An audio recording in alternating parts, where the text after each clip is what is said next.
অনেক অনেক শুভেচ্ছা জানিয়ে আমন্ত্রণ জানাচ্ছি Malaysia health care travel council আয়োজিত আমাদের বিশেষ হেলথ শোতে।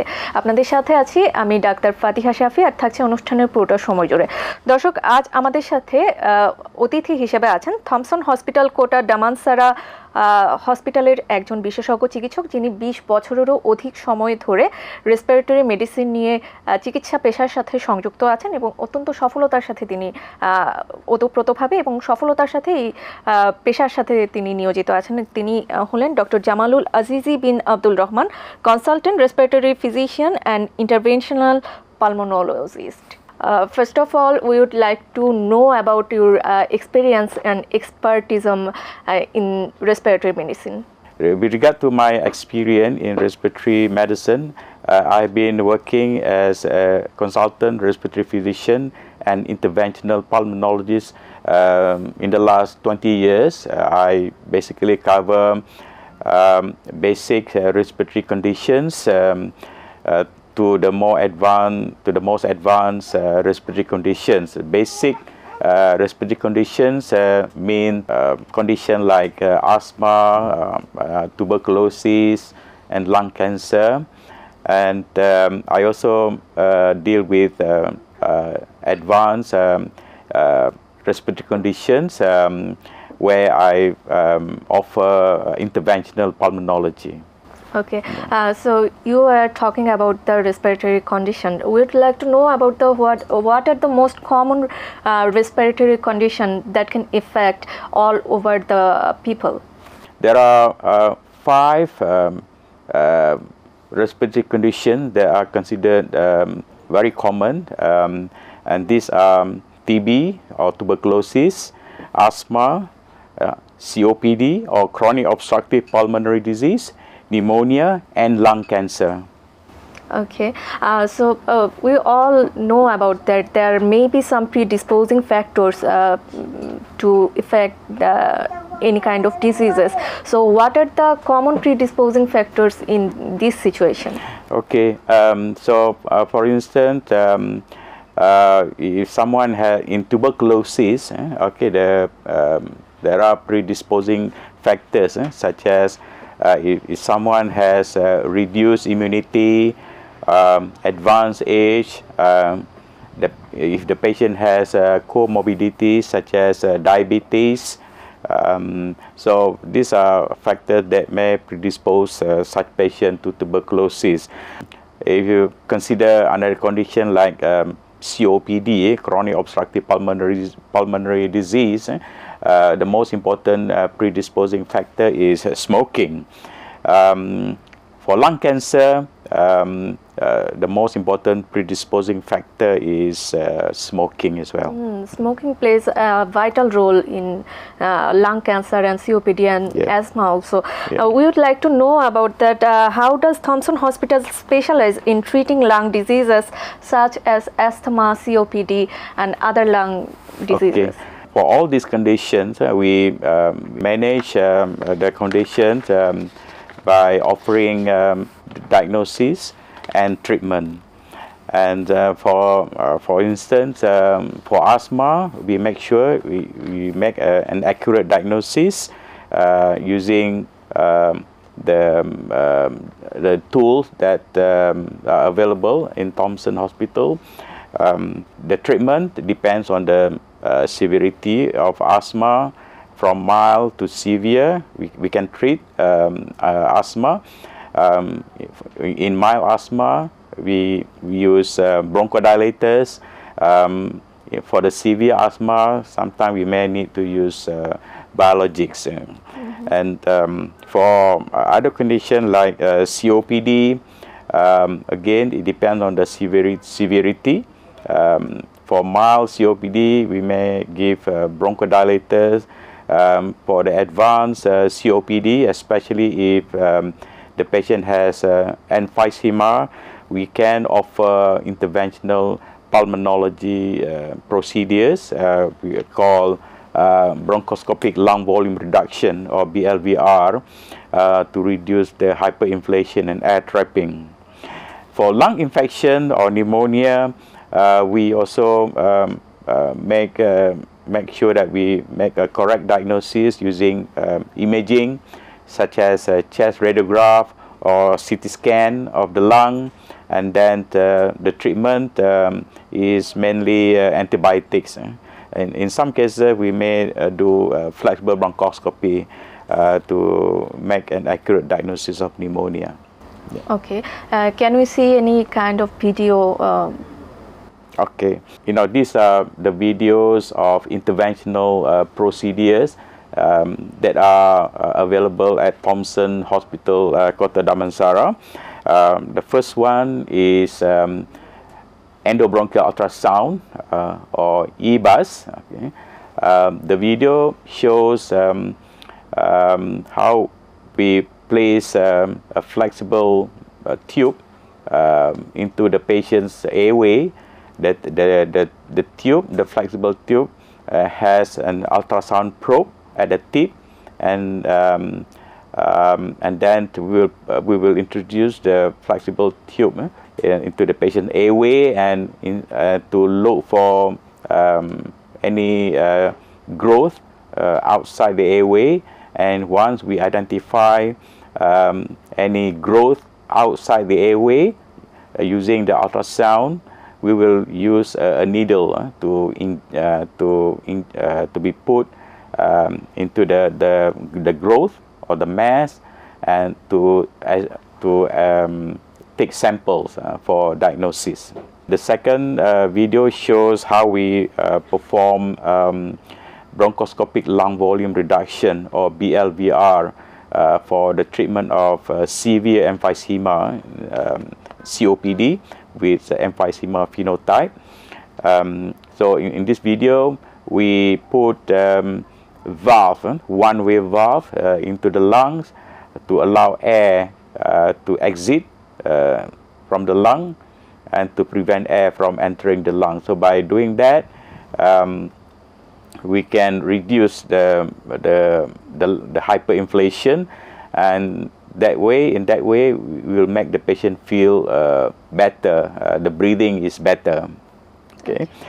The next video is a case of tumor inside the airway in a young patient who had obstructive pneumonia due to the tumor. So in this video, what we did was we use a special equipment to cut the tumor, and after cutting the tumor, we remove the tumor from the airway, and by doing that, the patient condition improved, and her pneumonia subsided. And the next video shows airway dilatation in a young patient with narrowing of the airway due to TB. As we know that TB is common, and some of these patients with TB or tuberculosis get airway narrowing, and this airway narrowing tend to occur in young patients, especially female. And so when this airway narrowing happens, the patient gets pneumonia, actually. Mm-hmm. So what we do is, in this video, we use a balloon to open up the airway, and then we apply some medication topically to prevent the airway from getting narrowed again. Mm-hmm. Okay, so that will prevent the patient from getting pneumonia. The next video shows how we inject medicine called amphotericin B, which is an antifungal medicine, directly into the patient's lung to treat a condition called mycetoma or fungus ball. And fungus ball tend to occur in patients who had TB or tuberculosis in the past. So the advantage of giving this drug directly into the airway is we can avoid systemic side effects of the drug. So, and the procedure takes only about 1 hour, and the patient can be discharged home the next day. And finally, the last video shows how we use glue to plug a hole inside the lung.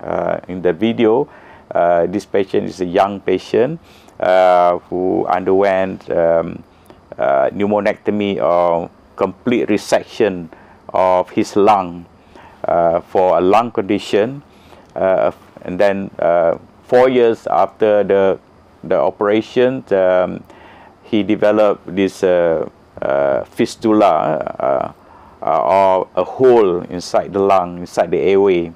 And so, to avoid any major surgery, so we put a glue inside the lung to plug the hole. So these are the various interventional pulmonology procedures that are available at Thomson Hospital. Interventional pulmonology procedures simply means minimally invasive procedures that avoid major surgery, and hence the patient can be discharged earlier, the recovery is faster, and so the patient doesn't have to stay in the hospital for a long time. Okay, that's a very good side of your hospital. Now we would like to know detail about what is the latest advancement in respiratory care and the treatment that is also available at Thomson Hospital. The latest advancement in respiratory care and treatment available at Thomson Hospital, I have already mentioned in the videos. These are the various procedures, interventional pulmonology procedures that are offered at Thomson Hospital for various conditions, from TB to asthma to lung cancer, and these are minimally invasive procedures, and which don't require prolonged hospitalization. So now we would like to know that we all know that prevention is better than cure. So air is polluting day by day. We all know about that. How air pollution can be affected in respiratory health, and we would like what kinds of preventive measures can be taken? Okay. Air pollution can affect the lungs in the short term and the long term. For short term, air pollution can aggravate, asthma. If you have asthma, can trigger bronchitis and pneumonia. So these are the short term effects of air pollution. In the long term, air pollution can cause a serious respiratory conditions such as COPD or chronic obstructive pulmonary disease, and lung cancer because of the long-term exposure to dust, which may have certain carcinogens leading to lung cancer. Okay, now you were talking about chronic diseases, and now we would love to know about that. What treatments are available for chronic diseases at Thomson Hospital? Okay, so the chronic lung conditions are like asthma, COPD, chronic obstructive pulmonary disease, bronchiectasis, and interstitial lung disease or ILD. So we have various treatment options for all these chronic respiratory conditions, depending on the severity. As I said, for asthma, depending on the severity, if it is mild asthma, we give bronchodilators. If it is severe asthma, we may have to give biologic treatment. And for COPD or chronic obstructive pulmonary disease, again, depending on the severity. For mild as COPD. We give bronchodilators for severe COPD, especially if they have the emphysema phenotype. We can offer bronchoscopic lung volume reduction. For bronchiectasis, it is a chronic condition, so we can offer antibiotics, pulmonary rehabilitation, and some of these patients may have to be referred for lung transplant. We do have a lung transplant, heart and lung transplant program in Malaysia. And for interstitial lung disease, again, we can offer various treatments such as steroid, immunosuppressive drugs, immunosuppressive agents, and antifibrotics, depending on the severity of the condition. And in some cases, this patient with interstitial lung disease or ILD will need to be referred for lung transplant.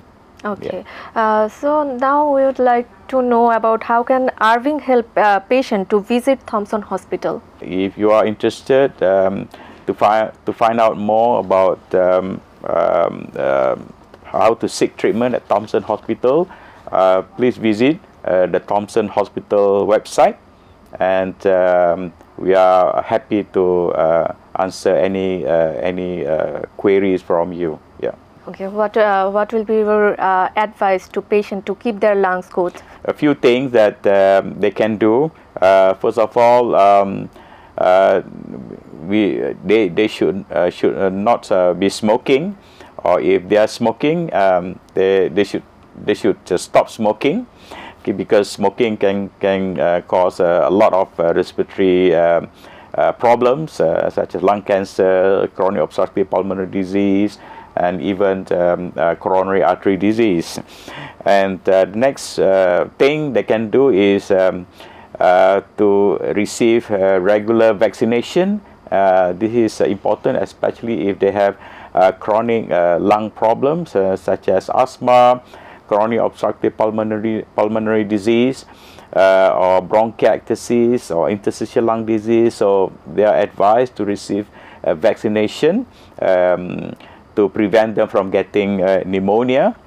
The next thing is they should try to avoid exposure to air pollution, although this is not easy. At least they should try to minimize exposure to air pollution by wearing a mask if necessary.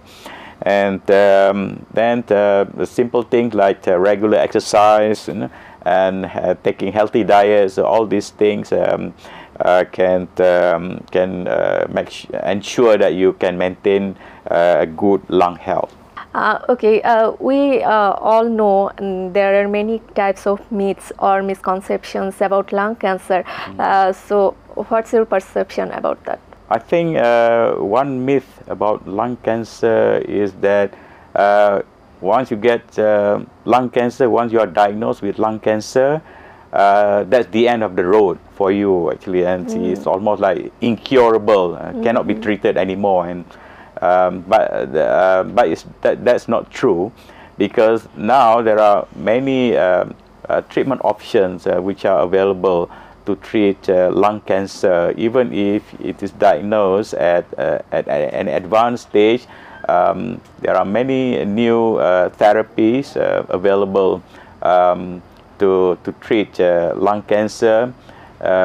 Although sometimes we may not be able to cure lung cancer, but we can keep the patient alive for many years, depending on the type of lung cancer. So, of course, early stage lung cancer is easier to manage by removing the tumor. But even if you are diagnosed with slightly advanced lung cancer, there is no need to feel hopeless. You still have an opportunity to get good treatment, to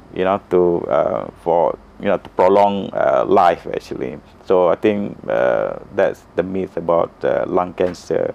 And in Thomson Hospital, we have a team a team of oncologists who are managing lung cancer cases as a team. So when we have a case of lung cancer being diagnosed, the case will be discussed by the team in a multidisciplinary fashion.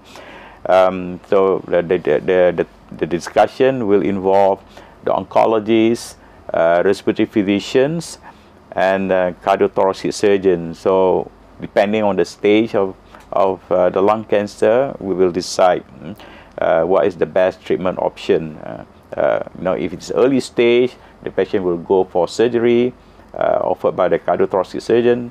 If it is advanced stage, the patient will receive chemotherapy or radiotherapy or targeted therapy offered by the oncologist. Okay, so you were talking about lung transplantation in previous. So what is the success rate of lung transplantation?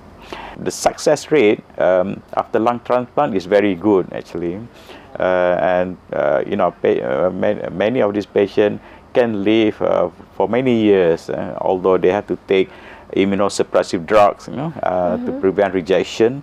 But the success rate is very good. Okay, you have already talked about the treatment procedure like surgery, chemoradiotherapy. Do you have any advanced treatment like immunotherapy and targeted therapy? Yes, certainly we have. We can offer immunotherapy and targeted therapy, and these therapies are offered by our oncologists for patients, who are suitable for this sort of treatment. Yeah. Okay, so we would love to know about the staging procedure of lung cancer. To stage lung cancer, there are a few things that we do. Most of the time we will use what we call PET CT scan to stage lung cancer, and in some cases we may have to do a procedure called endobronchial ultrasound or EBUS to confirm the staging, because staging is very important in lung cancer because treatment depends on the staging. Okay, so so these are the main tool for staging: PET scan and endobronchial ultrasound. Okay, we know that early diagnosis is very important to prevent lung diseases. So what types of diagnostic tools are available at Thomson Hospital? Okay, so we have all the tools to diagnose various respiratory conditions in Thomson Hospital. If we suspect asthma, then the patient will undergo a simple test called spirometry, or a full lung, or a simple. It is a simple lung function test to measure the lung capacity. And sometimes the patient may need to undergo a more detailed lung function test assessment. That can also be done at Thomson Hospital. Besides that, in asthma, we also can measure exhaled nitric oxide in the lungs. If the level of nitric oxide is high in the lung, it means the asthma is not well controlled. So this can be done at Thomson Hospital. In a patient with COPD, when we suspect COPD, we use tools like lung function test or spirometry to assess the degree of airway obstruction. Sometimes we also use the CT scan of the thorax to see the degree of destruction or emphysema in the lung. And we also use a more detailed lung function test to measure the lung volumes inside the lung, in case we want to offer the interventional technique to treat emphysema, which is the bronchoscopic lung volume reduction. When we suspect, or if we suspect lung cancer, normally we will do a chest X-ray, a chest radiograph, and normally after that we will offer certain procedures depending on the location of the cancer. The patient may go for either CT guided biopsy or bronchoscopy to get the diagnosis, and sometimes we may use endobronchial ultrasound to do staging of lung cancer, and then PET scan for staging. So these are the various tools to diagnose respiratory condition. Thank you so much, Dr. Jamalul, for attending us. You are welcome, and thank you for having me. দর্শক, আপনাদেরও অসংখ্য ধন্যবাদ আমাদের সাথে এতক্ষণ থাকার জন্য। আমি জানি এই অনুষ্ঠানের মাধ্যমে আপনারা কেন থমসন হসপিটালকে আপনারা চুজ করবেন সেই বিষয়ে আপনারা বিস্তারিত জানতে পেরেছেন, আর আপনারা জানতে পারলে আমরা অনুষ্ঠানের যথার্থতা খুঁজে পাবো। আপনাদের জন্য অনেক অনেক শুভকামনা জানিয়ে আজকের মতো এখানেই শেষ করছি। সবাই ভালো থাকবেন, সুস্থ থাকবেন, আর এটিএন বাংলার সাথেই থাকবেন।